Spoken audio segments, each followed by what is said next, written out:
فرش التراب يضمني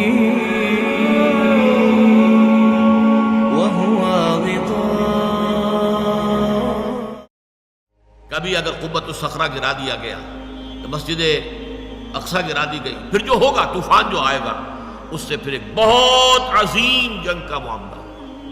اسے حدیث میں الملحمۃ العظمیٰ کہا گیا، عظیم ترین جنگ. یہ دونوں حدیثیں میرے پاس ہیں، ان کا ٹیکسٹ بھی ہے، ترجمہ بھی ہے، مسلم شریف کی روایات ہیں. لیکن ان جنگوں میں جتنا بڑا نقصان ہوگا جانی، اس کا اندازہ کیجئے. فَيَقْتَتِلُونَ مَقْتَلَةً، پھر وہ ایسی جنگ کریں گے، ایسی جنگ لم یرى مثلها، جو کہ کبھی دنیا میں نہیں دیکھی گئی.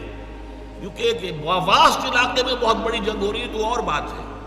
جنگ عظیم اول، جنگ عظیم دوم پوری دنیا میں پھیلی ہوئی تھی. یہ ایک مقام پر جو جنگ ہوگی مڈل ایسٹ میں، اور اس کی جگہ جو ہے جو آرمگیڈون کے نام سے جو ہے یہ جو مکاشفات یوحنا ہے اس میں کہا گیا آرمگیڈون، اور حدیث میں آیا الملحمۃ العظمیٰ، عظیم ترین جنگ. یہ لبنان، اسرائیل اور شام، جہاں یہ تینوں ملک ملتے ہیں گولان ہائٹس کے قریب، یہاں در حقیقت اس جنگ کو ہونا ہے، عظیم ترین جنگ. اور یہاں پر یہ تمام نیٹو ممالک جو ہے، معلوم ایسا ہوتا ہے کہ ترکی کو رونتے ہوئے یہ آئیں گے اور یہاں پر آ کر ڈیرے ڈالیں گے، ترکی کو بھی ختم کریں گے. اس لیے کہ استنبول تو ان کی نگاہوں میں کھٹکتا ہے. یہ تو پرانا عیسائی شہر ہے. آج صوفیہ جیسا بڑا گرجا یہاں تھا جو آج مسجد بنا ہوا ہے. ہر یورپی عیسائی کے دل کے اندر جو ہے وہ گویا کہ تیر اس کا لگا ہوا ہے، تیر ترازو ہے.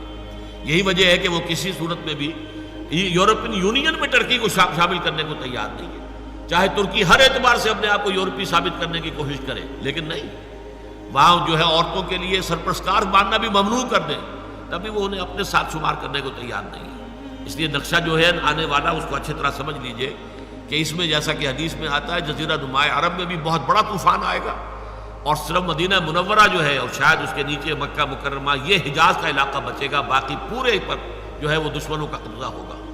اور یہ تمام ممالک جو ہیں ایران، یہ ترکی اور عراق کا معاملہ، یہ سب کا سب بھی ان کے قبضے میں آ چکا ہوگا. یہ بڑی جنگ ہوگی. اس میں الفاظ یہ آئے ہیں حتیٰ یخر میتا حتیٰ ان الطائر لیمر بجنباسہم فلا یخنفوہم حتیٰ یخر میتا فیتعاد بنو الاب کانوا مئۃ فلا یجدونہ بقی منہم الا رجل واحد. اتنی لاشیں ہوں گی کہ ایک پرندہ اڑے گا، اڑتا رہے گا، اڑتا رہے گا. ایک تو ہوتے ہیں گدھ، مردار خور، ان کی بات اور ہے.